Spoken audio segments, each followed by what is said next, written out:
Tuhan adalah gembalaku, takkan kekurangan aku.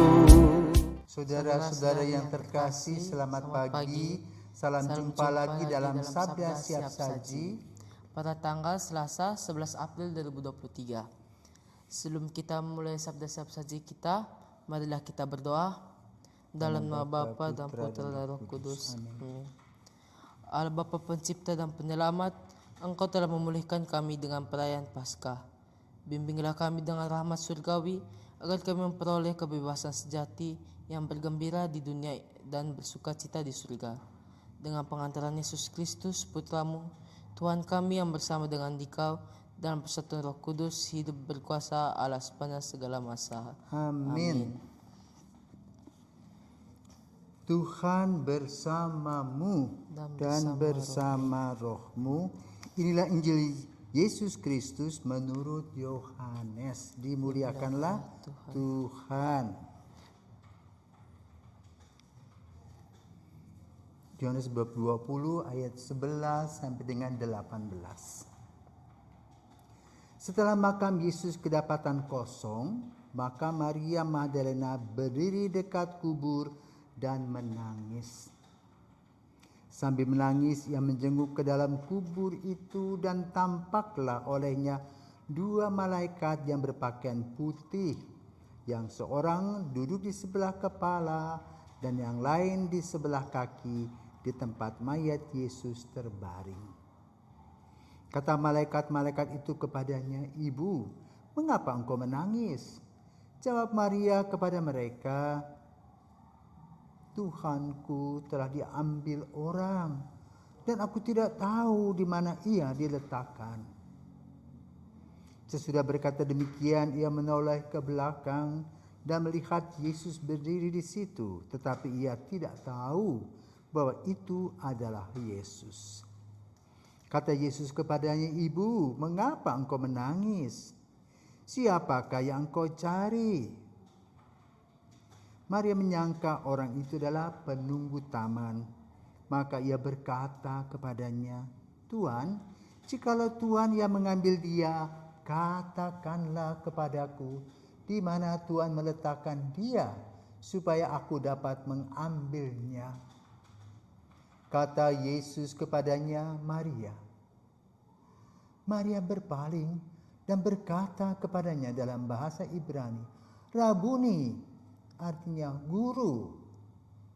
Kata Yesus kepadanya, "Janganlah engkau memegang aku sebelum aku belum pergi kepada Bapa, tetapi pergilah kepada saudara-saudaraku dan katakanlah kepada mereka bahwa sekarang aku akan pergi kepada Bapakku dan Bapamu, kepada Allahku dan Allahmu." Maria Magdalena pergi dan berkata kepada murid-murid, "Aku telah melihat Tuhan," dan juga bahwa Tuhanlah yang mengatakan hal-hal itu kepadanya. Demikianlah sabda Tuhan. Terpujilah Kristus. Romo, dalam Injil suci menurut Yohanes diceritakan bahwa Maria Magdalena sempat menangis saat menjenguk ke kubur Yesus. Ia menangis karena ia mendapati bahwa jenazah Yesus kosong dalam kubur. Saya ingin tanya Romo, mengapa Maria Magdalena menangis? Nah, Tio pernah menangis? Pernah Romo. Menangis ada dua macam, menangis gembira dan menangis sedih. Ya. Dua-duanya pernah punya pengalaman. Pernah. Pengalaman menangis sedih.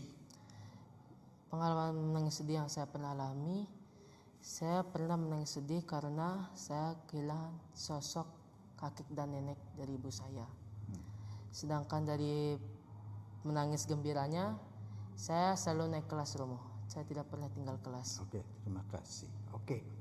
Jadi saudara terkasih, hari ini kita mendengarkan dari Injil tentang Yesus tidak ada. Yang disebut dengan makam kosong.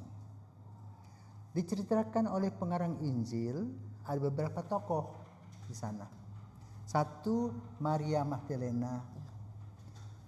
Kedua, malaikat. Ketiga, Yesus sendiri. Berita tentang kebangkitan waktu itu masih abu-abu, belum jelas. Yang dirasakan oleh Maria Magdalena adalah kehilangan sosok yang dia kagumi. Sama seperti Tio, kehilangan oma dan opa. Lalu kamu merasa sedih karena rindu tidak berjumpa lagi. Demikian pula Maria. Dalam hal ini penginjil mengerti tentang perasaan manusia yang kehilangan orang yang dikasihi. Dalam hal ini adalah Yesus yang dialami oleh Maria Magdalena. Maka Maria mencari jawaban. Kemana dia ada? Kemana dia pergi? Digambarkan dalam Injil bahwa Maria berdialog dengan malaikat. Malaikat bertanya, kenapa kau menangis? Ya. Lalu dia katakan dia mencari Yesus. Kemudian dia tidak mendapat jawaban, maka dia mencari lagi akalnya kemana dia harus mencari. Kebetulan dia melihat seorang laki-laki, dia pikir tukang kebun. Dari belakang dia bertanya, Pak, apakah Bapak tahu Yesusku ini tidak ada? Lalu terjadi dialog. Yesus mengatakan Maria. Langsung dia terkejut dan mengatakan Rabuni, artinya guru. Kegelisahan Maria sesaat itu terjawab.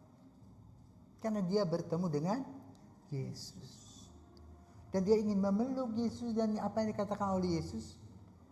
Tidak. Aku masih harus pergi sebelum ke tempat Bapa, engkau tidak bisa memeluk aku. Aku belum pergi kepada Bapakku, Bapamu, Allahku, Allahmu. Ini merupakan pernyataan Yesus yang membuka pelan-pelan apa yang dialaminya sebagai kebangkitan. Jadi rasa abu-abu tadi mulai terkuak sedikit. Kenapa? Maria bertemu dengan Yesus. Ya. Lalu refleksi apa untuk kita? Ketika kita galau, ketika kita susah, maka kita harus bersikap seperti Maria mencari Yesus, dan Yesus akan muncul di tengah-tengah kesulitan kita dan memberikan penghiburan dengan menampakkan diri di dalam hati dan hidup kita.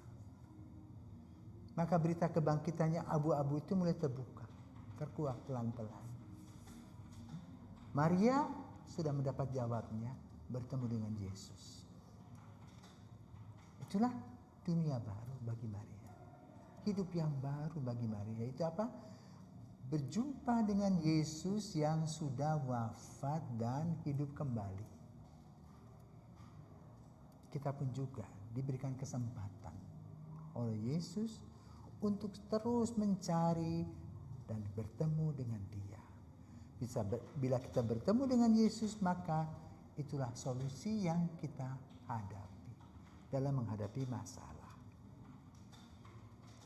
Dari pengalaman tadi yang mulai abu-abu, mulai terkuak itu, nanti tahap kedua akan kita dengarkan bagaimana Yesus tidak hanya bertemu dengan Maria Magdalena, Maria memberitakan kepada Petrus, lalu juga Yesus datang sendiri bertemu dengan para murid untuk membuka tabir arti kebangkitan, sehingga nanti akan menjadi semakin jelas.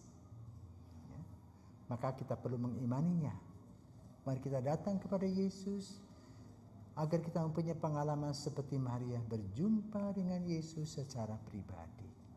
Dan kalau kita berjumpa dengan Yesus secara pribadi, maka ada kebahagiaan. Kegalauan kita hilang, muncul sebuah harapan dan sinar kasih Yesus. Selamat pagi, Tuhan memberkati. Sudah.